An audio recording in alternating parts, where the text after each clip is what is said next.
అరే సిమార్జిత్గా నువ్వు ఎందుకున్నావురా టీంలా? నీ గురించి the great legendary bowler Ishant Sharma అని అంటాడు, బహుత్ బడా బౌలర్ హే సర్దార్ అని. ఆయన గంతగానం పోతున్న తర్వాత నువ్వు ఇచ్చిన పర్ఫార్మెన్స్ ఏందిరా? 13-14 ఎకానమీతో ఎత్తావురా బౌలింగ్. సరే ఫస్ట్ 2-3 ఓవర్లు మన ఎస్ఆర్హెచ్ బాగా బౌలింగ్ చేసింది. బట్లర్ గాని వికెట్ తీసింది, ఆ తర్వాత సాయి సుదర్శన్ వికెట్ తీసింది. Vintage SRH bowling is back అనుకుంటున్న టైంలో ఈడొచ్చిండయ్యా, గుడిపేసిండు మొత్తం.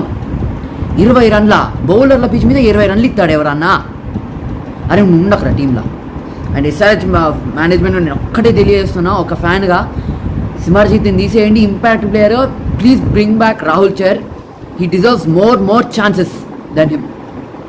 సో మనం బ్యాక్ చేస్తున్నాం, ఒకటే రన్స్ ఇస్తున్నాం, బ్యాక్ చేయాలి కాదంట్లా. ఇంకా రన్స్ ఇస్తూ పాటు ఎందుకు బ్యాక్ చేయాలి ఇన్ని? సో సిమర్జిత్ టీంలో ఉండాలి లేదా వద్దా అనేసి మన ఆరెంజ్ ఆర్మీ ఫ్యాన్స్కే అవకాశం ఇస్తున్నాయి చెప్పడానికి కామెంట్లో.